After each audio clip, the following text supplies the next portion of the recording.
중복인 오늘 경남 창녕이 38.4도까지 오르는 등 전국 대부분 지역에 찜통더위가 기승을 부렸습니다.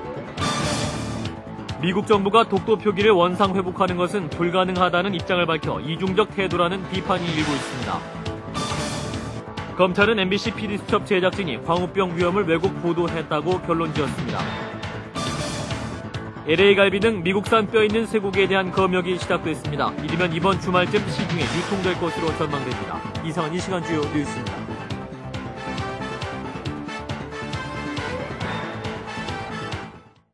여러분 안녕하십니까? 중복인 오늘 경남 창녕이 38.4도까지 올라가고 대구가 36.2도, 서울은 32도까지 치솟는 등 폭염이 지속되는 가운데 서울 시내 음식점과 할인점에는 삼계탕과 수박 등 복날 음식이 불티나게 팔렸습니다.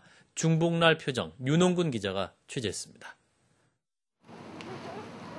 서울시 구기동의 한 삼계탕집 앞 20m가량 삼계탕을 먹기 위해 고객들이 줄을 길게 늘어섰습니다. 종업원들도 쟁반 위에 삼계탕을 손님들에게 내놓기 위해 진땀을 흘립니다. 식당에는 가족 단위로 삼계탕을 먹으러 온 손님들도 발 디딜 틈이 없습니다. 무더위에 지친 손님들은 삼계탕 한 그릇에 입맛을 되찾았습니다. 먹고 여름에 좀 건강하게 아이들하고 행복하게 지내려고요. 너무 맛있습니다. 네, 삼계탕도 참 맛있었는데 특히 애들이 방학이 돼가지고 같이 와서 이렇게 먹으니까 정말 삼계탕이 더 맛있었습니다. 서울 시내 할인점에도 닭고기와 수박을 사러 나선 손님들로 북적였습니다.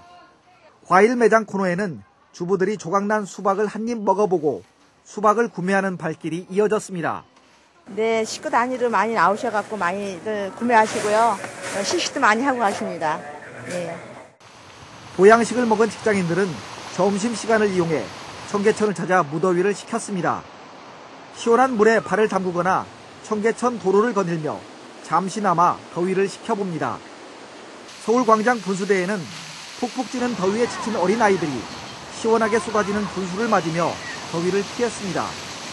중복인 오늘 대구의 낮 최고 기온이 35도까지 오르는 등 무더위는 계속됐지만 시민들은 보양 음식을 챙겨 먹으며 더위를 식혔습니다. CBS 뉴스 윤홍근입니다. 한승수 국무총리가 오늘 정부 수립 이후 총리로선 처음으로 독도를 방문해서 영토 주권을 수호하겠다는 정부의 강력한 의지를 천명했습니다. 황명문 기자입니다. 한승수 국무총리가 오늘 헬기 편으로 독도를 방문했습니다. 독도의 영토 주권을 반드시 지켜내겠다는 정부의 강력한 의지를 천명하기 위해서입니다. 국무총리가 독도를 방문한 것은 정부 수립 이후 처음입니다. 한 총리는 독도 수호 종합대책 등을 보고받고 독도는 누구도 빼앗아갈 수 없는 우리의 자식이라며 이번 일을 계기로 독도가 우리의 영토임을 세계 만방에 각인시켜야 한다고 강조했습니다. 한 총리는 또 국제 분쟁 지역으로 비치지 않도록 이성적이고 전략적이며 장기적인 안목으로 차분하게 대처할 것을 지시했습니다. 한 총리는 동해의 우리 땅 독도라고 쓴 가로 32, 세로 22cm 크기의 표지석도 설치했습니다. 이어 독도 경비대원과 주민들과 오찬을 함께하며 격려했습니다. 한 총리는 독도 방문에 앞서 열린 국무회의에서 이번 독도 방문 등을 통해 오랜 우리 역사 속에서의 독도에 대한 영토적 지위를 확고히 하겠다고 밝혔습니다. 한 총리는 또 미국 지명위원회가 독도를 분쟁지역으로 변경한 것에 대해 역사적 사실에 반하는 매우 유감스러운 행위라며 강한 어조로 비난했습니다. CBS 뉴스 황명문입니다. 미국 국무부가 독도 표기의 변경 논란과 관련해서 미국의 중립 원칙엔 변함이 없을 것이라고 해명했습니다. 미 국무부는 그러나 독도를 주권 미지정 지역으로 변경한 지명위원회 결정을 기정사실화하는 입장을 밝혀서 이중적 태도라는 비판이 일고 있습니다. 워싱턴에서 박종률 특파원입니다. 미국 지명위원회가 독도의 귀속국가 명칭을 주권 미지정 지역으로 변경한 뒤에 미 국무부가 이번 사태에 대한 첫 공식 입장을 밝혔습니다. 국무부는 이번 독도 표기 변경은 관련 문건을 표준화하는 작업일 뿐 독도 영유권에 대한 미국 정부의 입장과는 관련이 없다고 해명했습니다.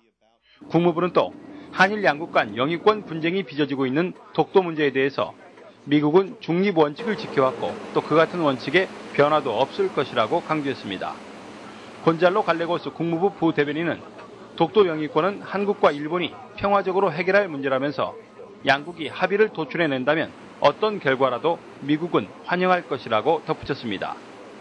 하지만 미 국무부의 이 같은 입장은 독도를 주권 미지정 지역으로 바꾼 지명위원회의 결정을 기정사실화하는 것입니다. 때문에 독도를 한국 영토로 표기한 원래대로 회복시키기는 어려울 것이라는 관측이 나오고 있습니다. 이와 관련해 최근 미 의회 도서관의 독도 주재어 변경 계획을 막아냈던 조지 워싱턴대의 김영기 교수는 지명위원회의 결정에 원상 회복은 불가능하다는 입장을 관계자로부터 전해 들었다고 밝혔습니다. 김 교수는 또 미 의회 도서관 고위 관계자로부터 이번 지명위원회의 결정은 곧 미 국무부의 정식 입장이라는 말도 전해 들었다고 소개했습니다. 독도에 대한 중립을 지킨다면서도 사실상 독도를 분쟁 지역으로 내몰고 있는 미국의 이중적 태도에 대한 우리 정부의 확실한 대응 논리가 뒤따라야 한다는 지적입니다. 워싱턴에서 CBS 뉴스 박종률입니다. 해군과 해경 함정, 공군의 최신의 F-15K 등이 참가하는 올해 첫 독도 방어 훈련이 내일 독도와 울릉도 인근 해상에서 실시됩니다. 2박 3일간 진행되는 이번 훈련에는 공군의 최신의 F-15K 전투기와 3,000톤급 광개토 대왕함을 비롯한 해군 함정 6척, 해상 초계기, 대잠 헬기 등이 참가하고 해경 함정 2척도 참가할 예정입니다. 해군 관계자는 이번 훈련을 통해서 우리 군의 독도 수호 의지를 확고히 하고 완벽한 독도 방어 대비 태세를 점검할 것이라고 말했습니다. LA갈비 등 미국산 뼈 있는 쇠고기에 대한 검역이 4년 7개월 만에 다시 시작됐습니다. 정밀 검사를 요하는 일부 부위를 제외하고 나머지 부위는 이르면 이번 주말 시중에 유통될 것으로 전망됩니다. 박지환 기자입니다. 새로운 쇠고기 수입 위생 조건에 따라 생산된 미국산 쇠고기가 오늘 새벽 국내에 반입돼 현재 검역 과정을 거치고 있습니다. 이번에 수입된 물량은 1.5톤 정도로 LA갈비와 척갈비, 늑간살, 안창살, 양지 등 모두 5개 품목입니다. 지난 2003년 12월 광우병 파동으로 수입이 중단된 이후 4년 7개월 만에 갈비 등 뼈 있는 미국산 쇠고기가 국내에 반입되면서 본격적인 시중 유통 신호탄으로 해석되고 있습니다. 오늘 새벽 반입된 물량은 현재 경기도 이천 냉동창고로 옮겨져 정밀 검역 등을 준비 중입니다. 국립수의과학검역원에 따르면 오늘 오전부터 현장 검사와 역학조사에 이어 직접 박스를 뜯어 내용물을 살피는 개봉검사와 고기를 반으로 잘라 육질과 냄새, 색깔, 이물질 등을 조사하는 내부검사 등이 진행됐습니다. 특히 오늘 역학조사에서는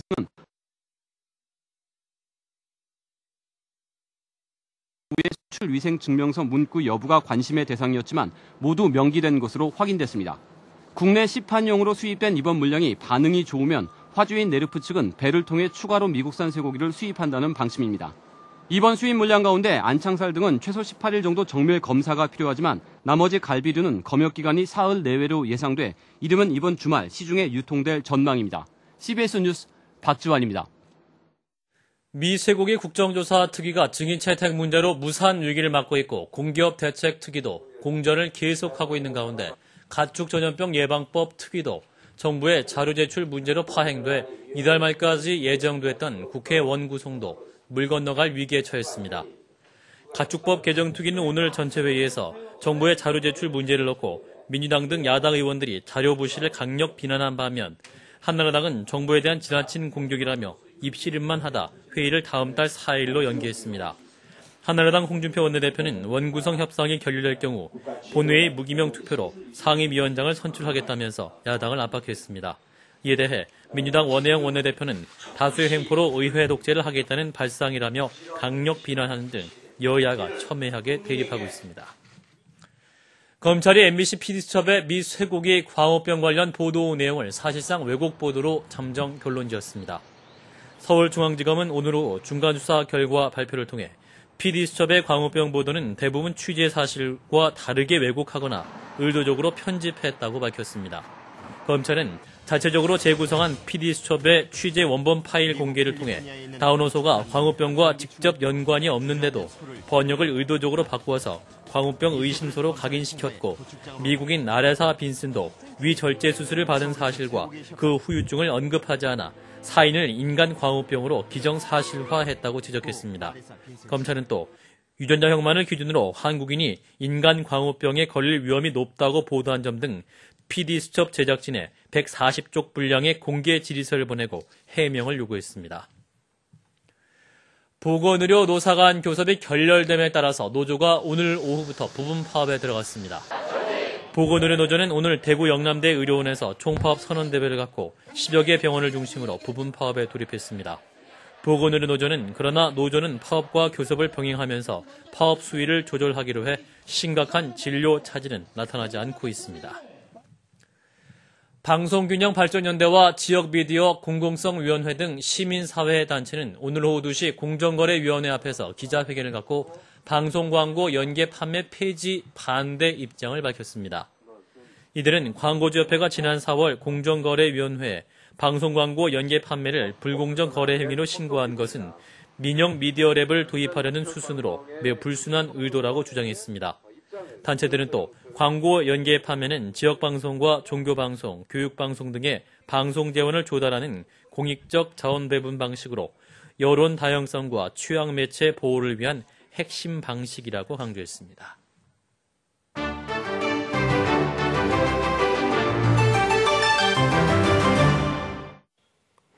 세계 최초의 민간 우주 여객선이죠. 이 스페이스십2를 대기권 밖으로 실어나를 모선이 공개됐습니다. 우주여행을 하기 위해선 2억 원을 지불해야 한다고 하는데요. 벌써부터 250명의 사람들이 대기하고 있다고 합니다. 처음으로 공개된 하얀 제트기가 있는 캘리포니아주 모하비 사막으로 가봅니다. 영국의 억만장자이자 모험가인 리처드 브랜슨과 우주선 설계 전문가인 버트 루턴이 함께 만든 제트기가 처음으로 공개됐습니다. 리처드 브랜슨의 어머니 이름을 따 이브라는 이름을 갖게 된 하얀 제트기. 이브는 승무원 2명과 관광객 6명을 태운 스페이스십2를 날개 아래 매달고 상승 한계 고도인 15,240m 상공까지 실어나르게 됩니다. 이브의 첫 시험 비행은 올해 9월 말로 예정돼 있는데요. 이브와 스페이스십2를 이용한 첫 민간 우주 여행이 언제쯤 가능해질지 벌써부터 기대가 됩니다. 우크라이나 서부 지역은 태풍과 폭우로 2개의 강이 넘치면서 대홍수가 발생했습니다. 4만 채의 집이 침수됐고 어린이를 포함한 인명피해가 나면서 우크라이나 대통령은 이곳을 재난지역으로 선포했습니다. 러시아도 기상이변 현상으로 피해를 입긴 마찬가지. 남부 크라스노다르 지방은 호우와 함께 주먹 크기만한 우박이 쏟아져 지붕과 벽, 창문 모두가 금이 갔습니다. 러시아와 우크라이나 등 동유럽 지역이 태풍과 우박 등 이상기후에 따라서 피해가 속출하고 있는데요. 빠르게 대처해 큰 인명피해는 없었으면 좋겠습니다.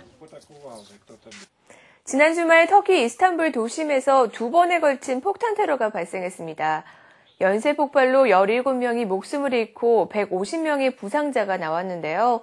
희생자 중 5명은 어린 아이들이라서 더욱더 안타깝게 했습니다. 희생자를 애도하기 위해서 많은 사람들이 장례식장으로 모였다고 합니다. 지금부터 화면으로 함께 만나보시죠.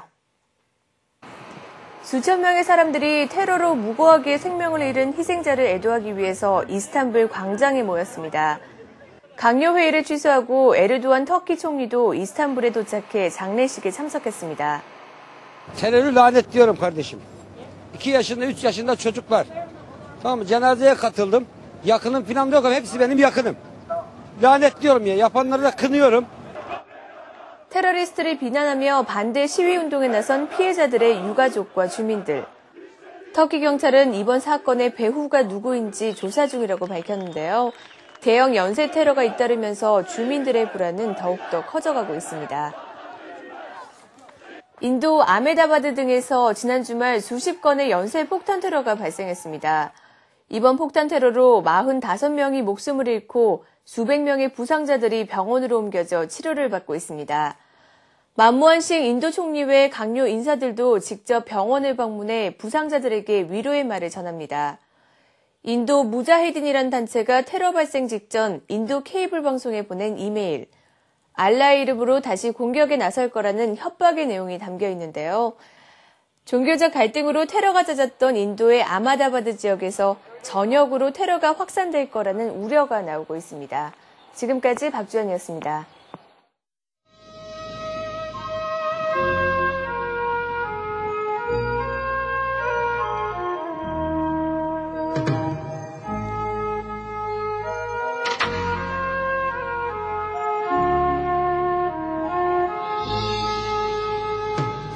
저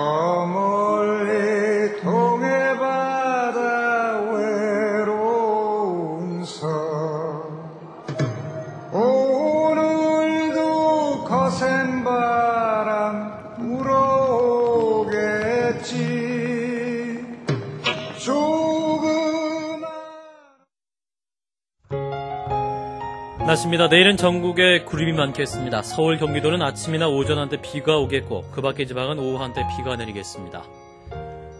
내일 아침 최저기온 22도에서 27도, 낮 최고기온은 28도에서 34도가 되겠습니다. 서울의 현재 기온은 29.7도입니다. 이상으로 CBS 뉴스를 마칩니다. 고맙습니다.